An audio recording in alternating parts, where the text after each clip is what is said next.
Hey art nerds, today we're going to be flipping through my Inktober 2019 collection. So I have 32 illustrations that I created over the month of October 2019, and I'm going to be sharing them with you guys in various ways today. So right now you guys see me just kind of doing a casual flip through all of the illustrations. My Inktober this year was themed around tiny people, so it's my third year doing Lilliputian living.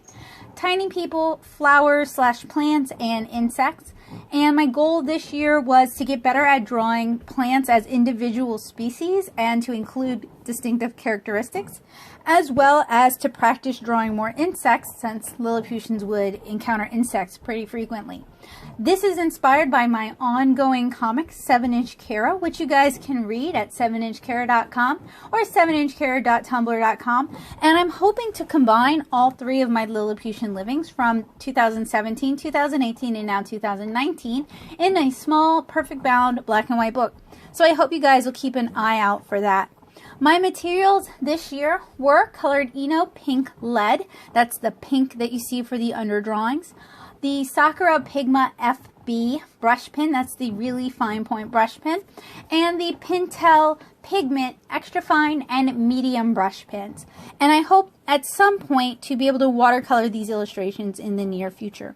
I will have a digital version of my Inktober available as a zine, complete with text descriptions of the plants included, and that's going to be on my Gumroad. My wonderful art nerds over on Patreon will have access to that for free, or you can purchase it outright.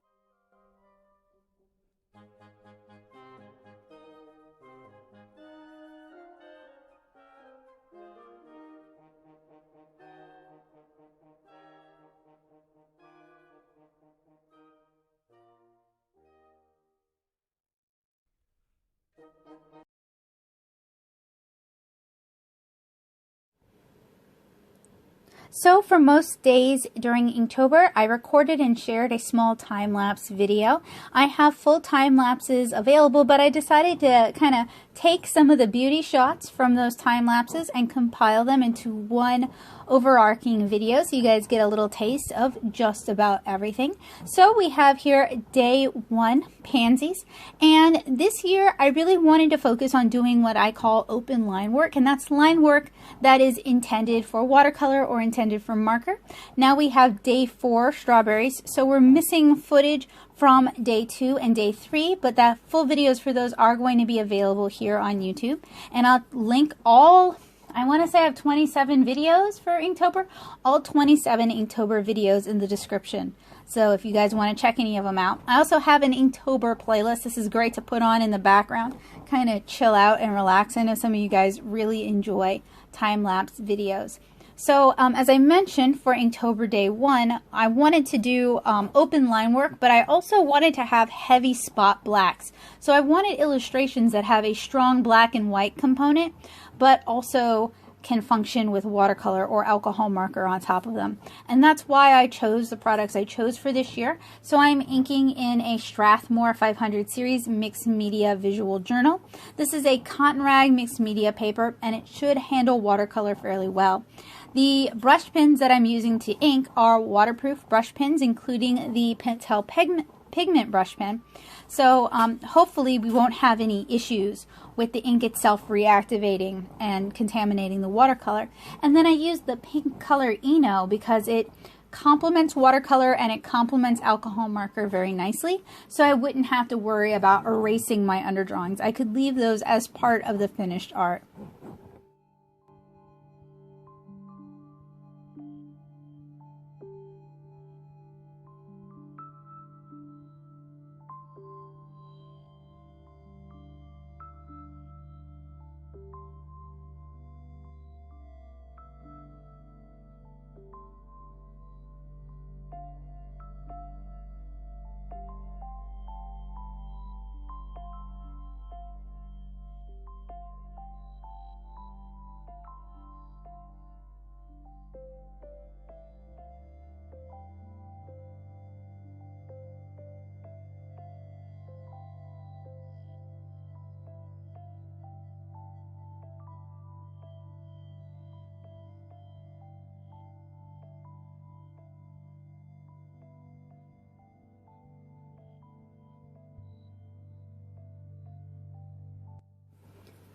It seems that every year Inktober is a challenge in more ways than one. Of course, you have the challenge of doing 31 illustrations throughout Inktober. That's one illustration a day. Some people do all their sketches for Inktober during September, aka Sketchtember.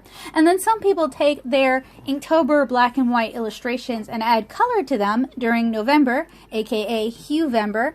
But for my Inktober, I wanted to do a new illustration every day.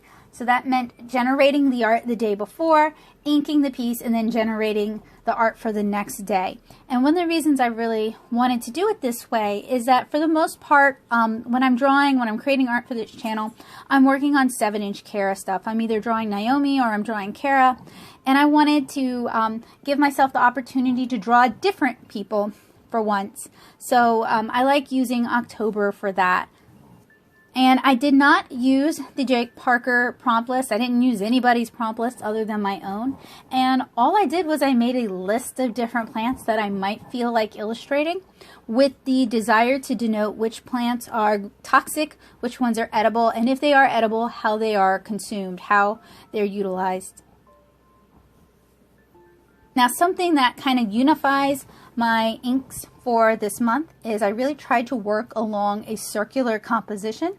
Composition was also something that I wanted to kind of work on improving, and circular compositions are a great way to utilize a small space like this one here. They work really well with plant-based illustrations, and it's something that I haven't really done a whole lot of before. A lot of my illustrations are based around utilizing a square or a rectangle, particularly my other Inktober themed zines. So I wanted to kind of break that format a little bit and play around with circular compositions, and I'm really happy with how they came out. Now, not every one of these is perfect.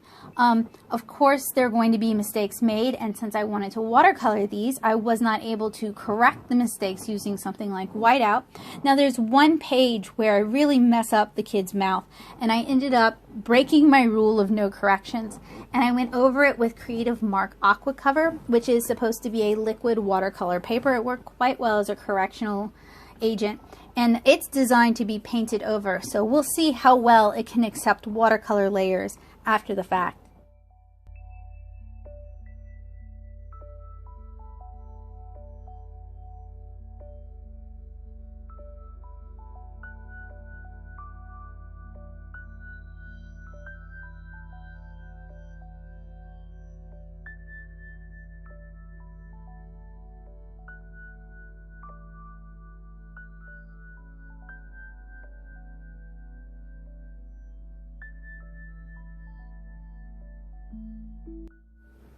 So this is probably my favorite Inktober illustration, and this is the Waterlily illustration. So not only does it include minnows and a dragonfly, but it also includes a really cute leopard frog, that cute fat frog that you guys can see just off corner there. So I mentioned a little bit earlier that Inktober is really quite challenging, and one of the reasons it's so challenging for me is that October is usually very busy for me, and this year was no exception. I was finishing up my NCE classes, I had Handmade and Bound, I also had Hands-on Creativity towards the end of the month, and I also had an alcohol marker class. So preparing for these events and executing these events took up a lot of time, and I'm really proud that I was still able to continue working on Inktober. Now, you guys are going to see a little bit later in the video that we are missing some days. Those are up on my Instagram. You guys can also check out the community tab on my channel to see all of my Inktober illustrations. But during Hands-on Creativity, I would come home just exhausted, and it was really easier for me to just create the pieces without worrying about recording it and then editing the recording. So that's why those days are missing. And I also selected plants that I wanted to draw. So a neighbor has a squash plant that's kind of trailing over their fence, and that inspired the illustration for Squash Blossom that you guys just saw.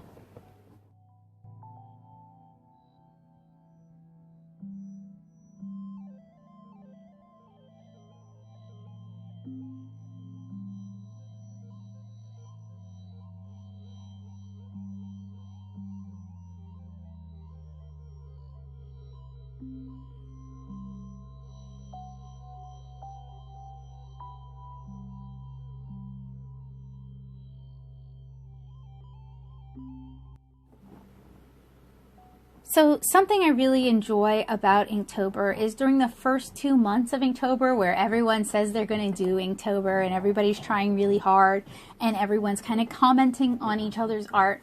I really love that spirit of community and camaraderie. Now, we all tend to kind of drop off the face of the earth after the midway point. We get busy, or Inktober starts to become overwhelming, or we're starting to get exhausted, whatever reason. We definitely do start to drop off in terms of that community engagement. But those first 2 weeks, feeling like you're part of a larger something and you're part of a community that cares about you and cares about what you do and that you can cheer on as well, that's really gratifying, and that's something I feel like the online art and comic community is sorely lacking. So honestly, I'll take any amount of that I can get, and Inktober is definitely a chance to do that. Plus, it's really fun to get people who might not consider themselves to be artists to participate in Inktober and to see them discover a love for inking or a love for illustration or an enjoyment in creating a series of illustrations and then collating it into a finished book. That's really, really gratifying. I think Inktober as an exercise is great because you're making a 31 to 32, however long you want to make it, page book, right? You're creating content for a book, or you don't have to, but that's what I'm doing. And you break it up into 31 days, and that makes it very feasible. Each day you just do a drawing. Each day you just ink that drawing, and that's it. You can stop with Inktober after you finish that day and pick it up the next day. It's not like this.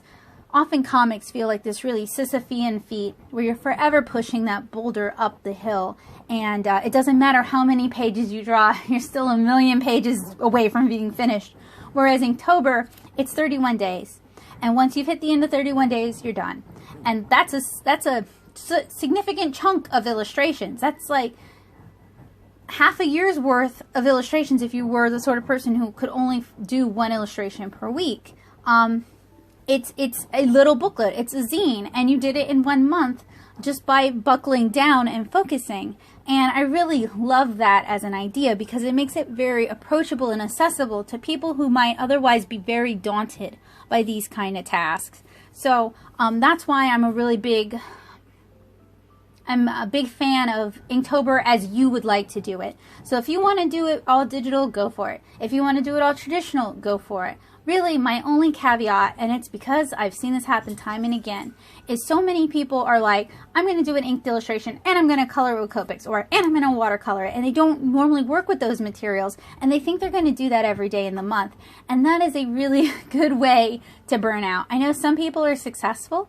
I think those are the people who do very small illustrations, so it's much more feasible. Now, if that's what you want to do with your Inktober, I do encourage you by all means. But if you're watching this video and you're thinking about participating in Inktober for the first time, I would recommend sticking with materials you're somewhat comfortable with, or limiting the scope of your project, or just doing it in a way that's really feasible for you. And one of the reasons I did brush pens this year is because I've used these brush pens in the past. I'm very comfortable with them. I'm very familiar with them. And I knew I would be able to complete these illustrations regardless of what I had on my plate for that day and how I felt. So this is the illustration I mentioned earlier in the video where I really botched her mouth, the little girl's mouth that the mother is holding. And I used Creative Mark Aqua Cover to correct that. So I guess I'll check back in with you guys at a later time to see how that holds up. But I also use this as an opportunity to draw insects, and not just insects from my imagination, but very specific insects that actually look like their real life counterparts. I have a tendency, even though I'm a big fan of using reference, I have a tendency of getting lazy when it's things that I can shorthand, like flowers or trees or even some insects. So I wanted to use this as an opportunity to practice drawing insects and get better. So you guys see placeholder images for the days that I don't have time-lapse video for. And that I'm okay with not having video for that. My Inktober challenge this year wasn't intended to be record video every day. I just happened to do that as part of my process, and I shared it because I thought people might be interested in it. I wasn't necessarily creating those time lapses as content to be consumed, but rather sharing those time lapses as content that was created and could be consumed. I don't know I don't know if I'm making that distinction sound any clearer. I apologize if I've confused you.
And as with every Inktober, every year, I had a lot of fun working on it, but I was glad when I was finished with it.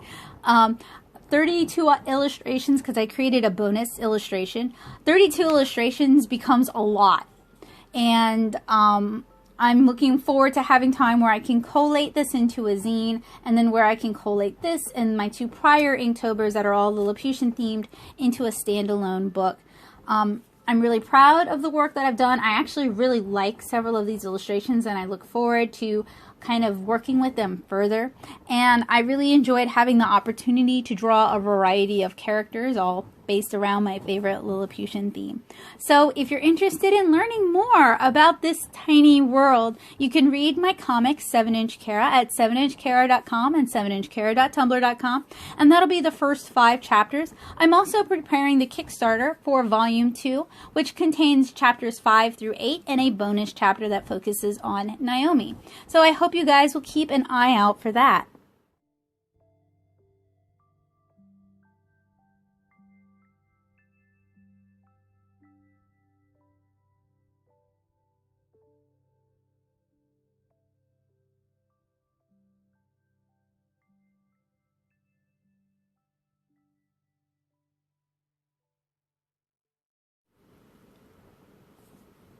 Finally, I wanted to share with you guys some of my process. So this includes the prompt list that I generated in September, as well as additional notes and additional prompts that I wrote down, and the little circular dot indicates whether or not plants are edible. And some of them have dates written next to them. That was the date that illustration was completed, just so that I didn't get confused. Now, what I wanted to show you guys here is the thumbnail illustrations that I did before I dove into the more finished illustration, the more finished sketch. So you guys can see these are just really quick sketches. It's mostly to capture the gesture and the composition of the illustration.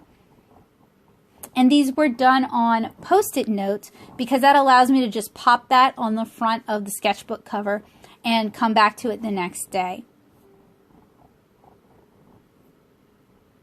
And sometimes I did multiple thumbnails while I'm trying to figure out the concept. You guys will see that a little bit further on. But I think thumbnails are a really important part of the artistic process. They definitely give you the option to generate multiple ideas and then select your favorite of the ideas, or to generate multiple iterations, that's versions of the same thing with slight changes, and then decide which of those iterations is your preferred iteration. It's also an opportunity to just kind of get your thoughts onto paper. Now, if you're like me, I have a lot of difficulty maintaining a mental visualization of an illustration throughout the piece. Having a thumbnail is a little bit like having a roadmap that I can follow. I don't have to stick to it perfectly. I'm free to make changes and adjust it as necessary, but it definitely helps me offload some information from my brain onto a piece of paper, so I don't have to worry about forgetting good ideas. And I think thumbnails are a really important part of the process, particularly if you're somebody who has something like ADHD, where you might have a really, really good idea. You might get a really strong visual, and then 5 minutes later, it's completely forgotten, and you're frustrated. Thumbnails have been a really good way for me to be an artist who has ADHD. They are a really useful tool that allows me to put my ideas onto paper and then come back to it later and not have to worry about maintaining that idea the whole time or impulsively trying to get my idea accomplished as quickly as possible. Now, I'm talking about this kind of in detail because I've talked about thumbnails several times. I've written about them. I've shown how you can use them to create various iterations of the same idea. I talk about them when I do Intro to Comic Craft and making comic tutorials here on this channel, as well as some of my walkthrough illustration videos. And it's just a part of the process that I cannot recommend enough, especially if you have trouble starting. Thumbnails are a very low-risk way to start your project. And for many of us, it's just starting that project that makes it hard. Once we have it started, we just practice the game of don't break the chain. So as you guys can see, my thumbnails are far from perfect. That's not the intention. They're very doodly. They're very scribbly. They're stick figures with maybe gestural clothing. And the focus is really just on capturing the composition. So I hope you guys are kind of comparing the thumbnail with the reality. Of course, that was not the correct one, I don't think.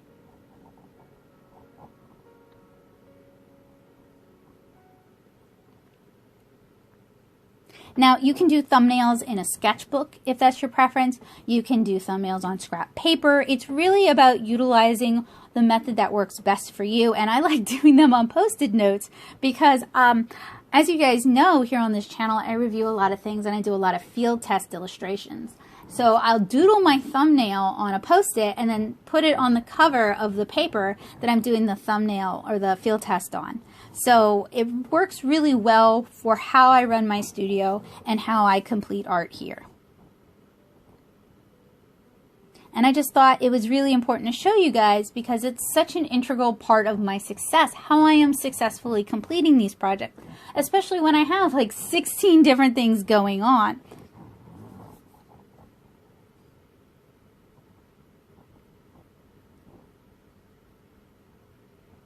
I want you guys to be successful as well, and I want you to successfully create the kind of art that you want to create. So sharing these sort of techniques is important to me because hopefully I'm helping you pursue your own dreams and goals. Now, not everyone has a thumbnail. I do feel like the days where I took the time to create a thumbnail, those generally have stronger compositions. But there are some days where I feel like the art that I created was kind of boring and kind of repetitive. And part of that is just the nature of producing a piece of art every single day when I have other jobs that I need to complete. The goal of Inktober for me is not to drop everything I'm doing and just do Inktober. The goal of Inktober for me is to produce an additional piece of art every day while doing the other things. So anyway, I hope you guys found this tutorial. It's not a tutorial, it's a flip through. I hope you guys found this Inktober 2019 tutorial inspiring. Hopefully I've given you some ideas for your own Inktober in the future. And I hope you guys will keep an eye out for the zine. Bye guys!